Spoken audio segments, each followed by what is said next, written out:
Telugu cinema ఇండస్ట్రీలో రాజమౌళి లాంటి దర్శకుడు బాహుబలి సినిమాతో తెలుగు సినిమా స్థాయిని పెంచాడు. ఆ తరువాత RRR సినిమాతో ఆస్కార్ రేంజ్ వరకు మన తెలుగు సినిమా ప్రయాణాన్ని కొనసాగించాడు. మరి ఇప్పుడు మహేష్ బాబుతో చేస్తున్న సినిమాతో మరోసారి భారీ ప్రభంజనం సృష్టించడానికి రెడీ అవుతున్నాడు. రాజమౌళి లాంటి గొప్ప దర్శకుడితో సినిమా చేయడానికి యావత్ ఇండియన్ సినిమా యాక్టర్లందరూ ఆసక్తిగా ఎదురు చూస్తూ ఉన్నారు. మరి ఇలాంటి సందర్భంలో మహేష్ బాబుతో చేస్తున్న సినిమాకు సంబంధించిన షూటింగ్ స్టార్ట్ చేసినప్పటికీ అది ఎక్కడ జరుగుతుంది, ఎప్పుడు స్టార్ట్ చేశారు అనే విషయాన్ని మాత్రం చాలా గోప్యంగా ఉంచుతున్నారు. ప్రస్తుతం అల్యూమినియం ఫ్యాక్టరీలో ఈ సినిమాకు సంబంధించిన షూట్ని నిర్వహిస్తున్నారట.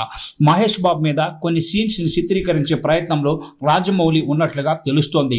ఇది ఇలా ఉంటే రీసెంట్గా రాజమౌళి మహేష్ బాబు చెంప మీద కొట్టాడు అనే ఒక వార్త అయితే సోషల్ మీడియాలో విపరీతంగా వైరల్ అవుతోంది. నిజానికి ఆయన అలా కొట్టడానికి గల కారణం ఏంటి అంటే మహేష్ బాబు మీద ఫైట్ సీన్ అయితే చిత్రీకరిస్తున్నారట. మరి ఈ ఫైట్ సీన్లో మహేష్ బాబుని చెంప మీద కొట్టే షాట్ అయితే ఉంది. మహేష్ని చెంప మీద కొట్టడానికి రౌడీ సంకోచిస్తున్న సమయంలో రాజమౌళి మహేష్ బాబు చెంప మీద ఎలా కొట్టాలో చెబుతూ చాలా సింపుల్గా కొట్టి చూపించారట. దాంతో రాజమౌళి మహేష్ బాబు చెంప మీద కొట్టాడు అంటూ సోషల్ మీడియాలో ఒక న్యూస్ అయితే ఫిలిం నగర్లో చక్కర్లు కొడుతోంది. మరి ఏది ఏమైనా కూడా జక్కన్న ఏం చేసినా కూడా పబ్లిసిటీ స్టంట్గా మిగిలిపోతుందని చెప్పడంలో ఎంత మాత్రం అతిశయోక్తి లేదు.